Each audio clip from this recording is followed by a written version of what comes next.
The best lithium companies on the ASX are up between 33 and 55% over the last month. We're zeroing in to have a look at the top 6 companies to understand how they're moving. This is Finer Market Points, where we connect the leading market themes and the top performing companies for better trading. You can like the video to support the channel, click subscribe for updates, and comment below to let us know which lithium miners you're trading.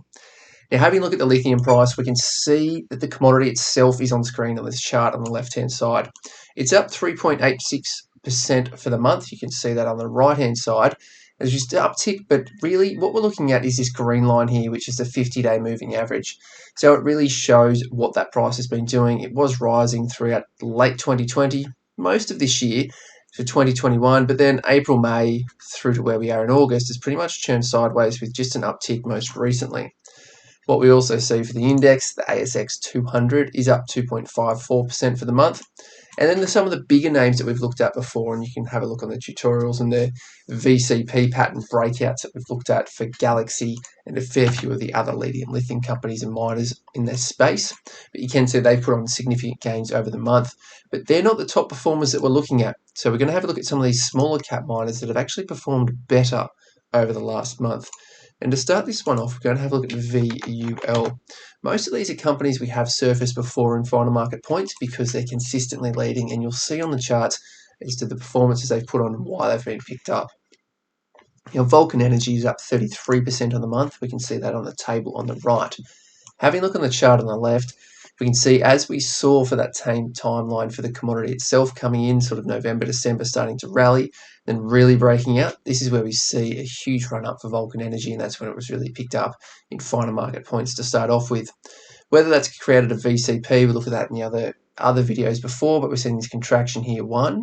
So coming off this high, down into the low, under the green line, 50-day moving average, and then coming back up over the 50-day, running up, but having a lower high and then creating a higher low. So you kind of see this is coming down into a point or an apex. So if we were to join these up here, we can see a bit of an uptrend line there, but then also downward movement here. So that's contraction number one, and then falls back down to the 50-day moving average, trades under it, and then has some tight closes and then springs back up. So trading back above, making a slightly higher high, not over the peak that it did see, but then making a tighter contraction. This drop back down here to the 50-day moving average is sitting along at much tighter ranges, and then it does break out to trade, and as we have seen, surging over $10 just recently. That's Vulcan Energy at number 33% for number 6 for the month. NMT is number 5. Neometals, another company that we have seen in this space. So what we're looking at is lithium miners, as well as those exposed in this space, whether it's the supply chain process or the production process. Similar movement, we're going to see this with most of them coming out of December and January, shooting up, bit of a sideways churn March, shooting up in April, and then coming down for again sideways, testing these lows here, and then a bit of a spring. So looking at coming down here, the volume did increase, but not dramatically, and then quickly turns around to come back over the 50-day moving average, churns sideways, and then breaks out. To see the movement that we've had in the last couple of weeks from 50 cents to 75 yesterday is the highs. That's a 33.9% gain for Neometals over the month. Coming up for number 4 is PLS, one that we've seen many times, Pilbara Minerals PLS, 35.11% over the month. Good strong gain. Same pattern once again. Late 2020 strong run, a bit of a volatility contraction or a condensing or a base, depending on how you want to look at that. Breaks out sort of late May, June, starts showing upwards, has a bit of a higher base. Whether you call that a cup with a handle, different definitions for many people. But that's one here with this sideways consolidation. So coming down to sit on top of the previous high, and then coming back up, sitting under the high, and then congesting through and quickly surging out, breaking over 160 to get over $2 yesterday and close above $2 for a strong gain. PSC comes in at number 3, Prospect Resources, 35.86% gain over the month. Different pattern here. We did see December, January some movement, but didn't really run along. Sat along this 200-day moving average being the red line here, and then the 50-day moving average only just staying above, coming down to compress. So this 50-day sitting on the 200-day moving average, So there's a bit of indecisiveness, and that shows in the price chart as well, coming back down, sitting on the lows, the low that we had down here, coming under it, and then really struggling to get back over the 50-day, compressing here around the 200-day moving average as the 50-day comes down to it. And then as you see the volume down the bottom here, surging back above it, off the 200-day, off the 50-day moving average, as Chris Caster and Gil Morales would call that, the pocket pivot breaking out there with a volume surge, and then that leads into this breakout. So coming from sort of the 15, 16 cents, quickly to 18, and then what we saw yesterday closing over 36 cents. Strong move for Prospect Resources PSC. Number 2 is one that is a favourite for traders and gets a lot of traffic, a lot of questions, a lot of interest, and it's also dual listed. So whether it's the off market over in the US or the ASX listing that we have here and that we're looking at the pricing here, same pattern. December, January starts getting some decent moves. January, massive explosive movement. That's where it really gets the interest. Seeing a lot of volume, a lot of shares changing hands in both exchanges or both ways to trade it. And then something to the sideways churn, falling under the 50-day moving average here, sideways once again, but falling down, dropping here. Volume does pick up from what it has been before, but nothing in comparison to the run up in January and February. 50-day moving averages on the nose, coming back towards the 200.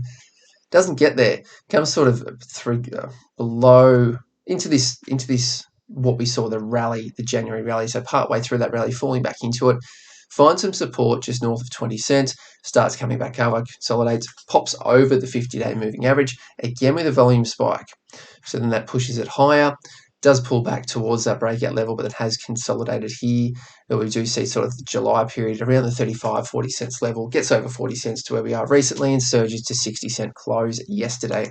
That's Lake Resources, but number 1 is LPD, Lepidico.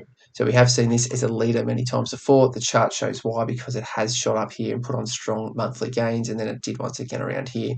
So we saw January very strong, and then we also saw March strong, but it has drifted down under the 200-day moving average. This is a real favourite for a lot of the traders because when we do see these movements, these ticks here are massive percentage gains. So what we're seeing is it comes up a few ticks in comparison to Lake, where we saw it really run up, or Prospect. We're seeing it move from 1.2 to 2.1. Percentage-wise, that is huge, but not the greatest amount of ticks that we're seeing. So 55.9% gain. That's what we've seen this rally from in the last month. That's got Lepidico up at number 1. They're the leading lithium miners for the month. If we bring this out and have a look at the quarter, it helps put it into perspective as how they've moved. We've got lithium, the commodity, barely moving. ASX 200, 5.5%. Them looking at these leaders. Lepidico, as you can see on the chart to the left, hasn't performed as well. Then we start coming to the bigger names, the Galaxies, the Orocobre, which we can see these strong moves. 18, 19% for the quarter. Neometals 26, Vulcan Energy 35, Pilbara 56, Lake Resources 67% gain over the quarter, and then Prospect we do see 92% gain. Bringing this lens out a little bit more for the year so we can encapsulate the start of this rally back sort of November to December depending on the company. You're looking at the ASX 200, top 200, 22%, lithium, the commodity, 86%, and then how that flows through into these other companies. So the ones that are more producing or the larger companies, Orocobre 100%, Prospect, we wouldn't call that as larger, but 100% gains, Lepidico, similar sort of things. Neometals 142, Galaxy, a very well-known name, 144%, Pilbara 177 for the 12 months, Lake Resources, staggering 281% gain for the month. For the year, I should say, Vulcan Energy is the top performer, 309%. Looking at those movements here, we did see back 12 months ago, looking at 50 cents. Now we're just shy of 12 cents on the close yesterday. Again, if you like the video to support the channel, click subscribe for updates and comment below to let us know which lithium miners you're trading and why.